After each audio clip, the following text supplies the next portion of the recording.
queridos amigos, nós estamos de volta com a nossa aula sobre o que é o Espiritismo. E a gente, só para recapitular a aula passada, né?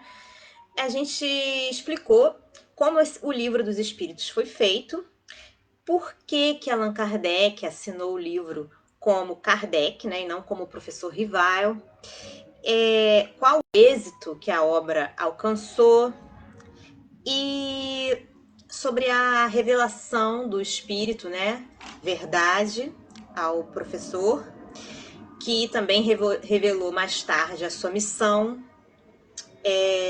Também falamos sobre o jornal Espírita, a revista Espírita, e também sobre os anseios e os medos que o professor tinha, né? E por último, como tudo que o Espírito Verdade falou foi verificado pelo professor. Exatamente todas as coisas que ele falou para o professor foram verificadas mais tarde pelo professor. Bom, hoje nós vamos começar a falar sobre o que aconteceu com os inimigos dele, sobre a Sociedade Parisiense de Estudos Espíritas, sobre como é que se dava, né, esses estudos lá dentro, sobre a viagem que o professor fez, sobre a doutrina e os conselhos dele, sobre os tipos de adeptos, né, que existem do espiritismo, quais espíritos merecem a nossa confiança, de acordo com o professor Rivail, ou Allan Kardec, e por que os médiuns não podem e não devem trabalhar sozinhos, né? Bom, então, quando se conhecem todas essas lutas que a gente já falou, né? Todas as torpezas de que Allan Kardec foi alvo, quanto ele se engrandece aos nossos olhos e como seu brilhante triunfo adquire mérito e esplendor, que se tornam esses invejosos, esses pigmeus que procuravam obstruir-lhe o caminho. Na maior parte são desconhecidos os seus nomes, ou nenhuma recordação despertam mais. O esquecimento os retomou e sepultou para sempre em suas sombras, desculpa. Ao passo que Allan Kardec, o intrépido lutador, o pioneiro ousado, passará à posteridade com a sua auréola de glória tão legitimamente adquirida. A Sociedade Parisiense de Estudos Espíritas foi fundada 1º de abril de 1858, então ela estaria fazendo 163 anos hoje, né? Seria aniversário dela. Até então, as reuniões se realizavam em casa de Allan Kardec, a Rua dos Mártires, com Mademoiselle Edufaux como principal médium. O seu salão poderia conter de 15 a 20 pessoas. Cedo aí reuniu ele mais de 30, tornando-se então esse local muito acanhado, e não querendo onerar Allan Kardec com todos os encargos, alguns dos assistentes se propuseram formar uma sociedade espírita e alugar um outro local em que se efetuassem as reuniões. Era preciso, porém, para se poderem reunir, obter o reconhecimento e a autorização da polícia. O senhor Dufault, que conhecia pessoalmente o prefeito de polícia de então, encarregou-se de dar os passos para esse fim e, graças ao ministro do Interior, o general X, que era favorável às novas ideias, a autorização foi obtida em 15 dias, quando pelo processo ordinário teria exigido meses, sem grande probabilidade de êxito. A sociedade foi, então, regularmente constituída e reunia-se todas as terças-feiras no local que fora alugado, no Palais Royal, a Galeria Valois. Aí ficou durante um ano, de 1º de abril de 1858 a 1º de abril de 1859. Não podendo lá permanecer por mais tempo, reunia-se todas as sextas-feiras em um dos salões do restaurante Douai, no Palais Royal, Galeria Montpensier, de 1º de abril de 1859 a 1º de abril de 1860, época em que se instalou em sede própria a rua e passagem Saint-Anne número 59. Depois de haver dado conta das condições em que se formou a sociedade e da tarefa que teve a desempenhar, Allan Kardec assim se exprime. Bom, isso foi escrito na Revista Espírita em julho de 1859. Dei minhas funções, que posso dizer laboriosas, toda a exatidão e todo o devotamento de que fui capaz. Do ponto de vista administrativo, esforcei-me por manter nas sessões uma ordem rigorosa e lhes dar um caráter de gravidade, sem o qual o prestígio de assembleia séria logo teria desaparecido. Agora que a minha tarefa está terminada e que o impulso foi dado, devo comunicar-vos a resolução que tomei de futuramente renunciar a qualquer tipo de função na sociedade, mesmo a de diretor de estudos. Não ambiciono senão um título, o de simples membro titular, com o qual me sentirei sempre honrado e feliz. O motivo de minha determinação está na multiplicidade de meus trabalhos, que aumentam diariamente pela extensão de minhas relações, considerando-se que, além daqueles que conheceis, preparo outros mais consideráveis, que exigem longos e laboriosos estudos e, por certo, não absorverão menos de 10 anos. Ora, os trabalhos da sociedade não deixam de tomar muito tempo, tanto na preparação quanto na coordenação e na redação final.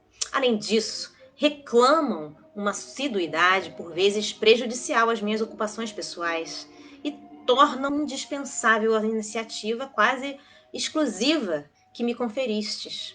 É por essa razão, senhores, que tantas vezes tive de tomar a palavra, lamentando que os membros eminentemente esclarecidos que possuímos nos privassem de suas luzes. Há muito eu desejava demitir-me das minhas funções. Deixei isto bastante claro em diversas circunstâncias, seja aqui, seja em particular, a vários de meus colegas, notadamente ao senhor Ledoyen. Tê-lo-ia feito mais cedo, sem receio de trazer perturbação à sociedade, retirando-me ao meio do ano, mas poderia parecer uma defecção, além do que me veria obrigado a dar satisfação aos nossos adversários. Tive, pois, de cumprir a minha tarefa até o fim. Hoje, porém, que tais motivos não mais subsistem, apresso-me em vos dar parte da minha resolução, a fim de não entravar a escolha que fareis. É justo que cada um participe dos encargos e das honras. Bom, gente, aqui ele estava dizendo que ele já não estava mais conseguindo cumprir, né, com o dever dele. Vamos ver o que vai acontecer. Apressemo-nos a acrescentar que essa demissão não foi aceita e que Allan Kardec foi reeleito por unanimidade, menos um voto e uma cédula em branco. Diante desse testemunho de simpatia, ele se submeteu e se conservou em suas funções. Em setembro de 1860, Allan Kardec fez uma viagem de propaganda à nossa região. E eis aqui como a ela fez referência na Sociedade Parisiense de Estudos Espíritas. O senhor Allan Kardec dá conta do resultado da viagem que acaba de fazer no interesse do espiritismo e felicita-se pela cordialidade do acolhimento que por toda parte encontrou, especialmente em Sens, Mâcon, Lyon e Saint-Étienne. Observou em todo lugar em que se demorou os progressos consideráveis da doutrina. Mas o que, sobretudo, é digno de nota é que, em parte alguma, viu que dela se fizesse um divertimento, mas que, ao contrário dela, se ocupam de modo sério, e que por toda parte lhe compreendem o alcance e as consequências futuras. Há, sem dúvida, muitos adversários, sendo os mais encarniçados os inimigos interessados, mas os motejadores diminuem sensivelmente, vendo que os seus sarcasmos não colocam do seu lado os gracejadores, e que auxiliam mais do que impedem o progresso das novas crenças. Começam a compreender que nada ganham com isso, e que consomem o seu espírito de pura perda, e assim se calam. Uma frase muito característica parece ser em toda parte a ordem do dia, e é esta: o espiritismo está no ar. Só por si desenha ela o estado das coisas. mas é sobretudo em Lyon que são mais notáveis os resultados. Os espíritas são aí numerosos em todas as classes e na classe operária contam-se por centenas. A doutrina espírita tem exercido sobre os operários a mais salutar influência, sob o ponto de vista da ordem, da moral e das ideias religiosas. Em resumo, a propagação do espiritismo marcha com a mais animadora celeridade. Bom, no decurso dessa viagem, Allan Kardec pronunciou um discurso magistral no banquete realizado a 19 de setembro de 1860, no qual eis aqui algumas passagens próprias a nos interessar, a nós que aspiramos a substituir dignamente esses trabalhadores da primeira hora. A primeira coisa que me impressionou foi o número de adeptos. Eu sabia perfeitamente que Lyon os contava em grande escala, mas estava longe de imaginar que o número fosse tão considerável, porque é por centenas que eles se contam. E em pouco tempo, eu espero, já não poderão contar mais. Já se não poderão contar mais. Se, porém, Lyon se distingue pelo número, não faz menos pela qualidade, o que ainda vale mais. Por outra parte, não encontrei senão espíritas sinceros, compreendendo a doutrina sob seu verdadeiro ponto de vista.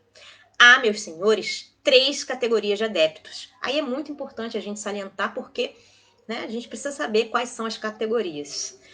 A primeira é uns que se limitam a crer na realidade das manifestações que procuram, antes de tudo, os fenômenos, quer dizer, os curiosos, né? O espiritismo é simplesmente para eles uma série de fatos mais ou menos interessantes. E aí ele vai falar sobre a segunda categoria. Os segundos veem outra coisa nele além dos fatos. Compreendem o seu alcance filosófico, admiram a moral que deles decorre, mas não a praticam. Para eles, a caridade cristã é uma bela máxima e nada mais. Quer dizer que esses são aqueles que admiram a doutrina, que entendem por que ela é importante, mas que não praticam, né? Os terceiros, finalmente, não se contentam em admirar a moral, praticam-na e aceitam-lhe as consequências, bem convencidos de que a existência terrestre é uma prova passageira. Esforçam-se por aproveitar esses curtos instantes para marchar na senda do progresso que lhes traçam os espíritos, empenhando-se em fazer o bem e em reprimir as suas más inclinações. As suas relações são sempre seguras, porque as suas convicções os afastam de todo pensamento do mal. A caridade é, em toda ocasião, a regra da sua conduta. São esses os verdadeiros espíritas, ou melhor, os espíritas cristãos. Pois bem, meus senhores, eu vou-lo digo com satisfação. Ainda não encontrei aí nenhum adepto da primeira categoria. Em parte alguma vi que se ocupassem do espiritismo por mera curiosidade, com frívolos intuitos. Por toda parte, o fim é grave, as intenções são sérias, e a crer no que me dizem há muitos da terceira categoria. Honra, pois, aos espíritas leoneses por terem assim entrado largamente nessa senda progressista, sem a qual o espiritismo não teria objetivo. Este exemplo não será perdido, terá as suas consequências, e não é sem razão, eu o vejo, que os espíritos me responderam no outro dia, por um dos vossos médiuns mais dedicados, posto que dos mais obscuros, quando eu lhes exprimi a minha surpresa. Por que te admiras disso? Lyon foi a cidade dos mártires? A fé aí é vivaz, ela fornecerá apóstolos ao espiritismo. Se Paris é a cabeça, Lyon será o coração. Essa opinião de Allan Kardec sobre os espíritas leoneses de sua época é para nós uma grande honra, mas deve ser também uma regra de conduta. Devemos esforçar-nos por merecer esses elogios, aprofundando, por nossa vez, as lições do mestre e, sobretudo, conformando com elas o nosso proceder. Noblesse oblige, que significa a nobreza obriga. Bom, diz um adágio, né? Saibamos-nos recordar sempre disso e conservar alto e firme o estandarte do espiritismo. Allan Kardec, porém, não se contentava em atirar flores sobre os companheiros. Dava-lhes, sobretudo, sábios conselhos, sobre os quais, por nossa vez, deveremos meditar? Bom, ele fala o seguinte: vindo dos espíritos o ensino, os diferentes grupos, tanto como os indivíduos, se acham sob a influência de certos espíritos que presidem aos seus trabalhos ou os dirigem moralmente. Se esses espíritos não se acham de acordo, a questão está em saber qual é o que merece maior confiança. Será, evidentemente, aquele espírito cuja teoria não pode provocar nenhuma objeção séria. Em uma palavra, aquele espírito que, em todos os pontos, dá maior número de provas de superioridade. Se tudo nesse ensino é bom, racional, pouco importa o nome que toma o espírito. E a esse respeito, a questão de identidade é inteiramente secundária. Se sob um nome respeitável, o ensino peca pelas qualidades essenciais, podeis imediatamente concluir que é um nome apócrifo e que é um espírito impostor ou galhofeiro. Regra geral, o nome nunca é uma garantia. A verdadeira garantia de superioridade é o pensamento e a maneira por que ele é expresso. Os espíritos enganadores tudo podem imitar, tudo, exceto o verdadeiro saber e o verdadeiro sentimento. Acontece, muitas vezes, que, para fazer adotar certas utopias, alguns espíritos fazem alarde de um falso saber e pensam em impô-las, escolhendo, no arsenal das palavras técnicas, tudo que pode fascinar aquele que é facilmente crédulo.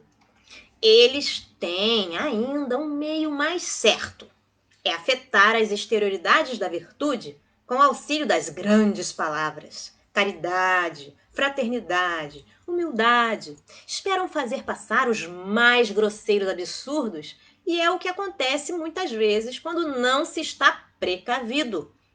É preciso, pois, evitar o deixar-se seduzir pelas aparências, tanto da parte dos espíritos quanto da dos homens. Ora, eu o confesso, aí está uma das maiores dificuldades. Mas nunca se disse que o espiritismo fosse uma ciência fácil. Tem seus escolhos que se não podem evitar senão pela experiência. Para escapar à cilada, é preciso, antes de tudo, fugir ao entusiasmo que cega, ao orgulho que leva certos médiuns a acreditarem-se os únicos intérpretes da verdade. É preciso que tudo seja friamente examinado, maduramente pensado, confrontado e, se desconfiamos do próprio julgamento, que é muitas vezes mais prudente, é preciso recorrer a outras pessoas, segundo o provérbio, que 4 olhos veem melhor do que 2. Só um falso amor próprio ou uma obsessão podem fazer persistir em uma ideia notoriamente falsa e que o bom senso de cada um repele. Então, gente, aqui ele diz claramente que quando a gente quer trabalhar por si sós, sejamos médiums ou não, a gente pode correr a erro, enganos, né? Que outros olhos mais críticos podem nos ajudar a ver. Bom, gente, ficamos por aqui por hoje. Eu espero que vocês tenham gostado dessa leitura tanto quanto eu. Um grande beijo a todos. Deus abençoe e até a próxima. Tchau, tchau.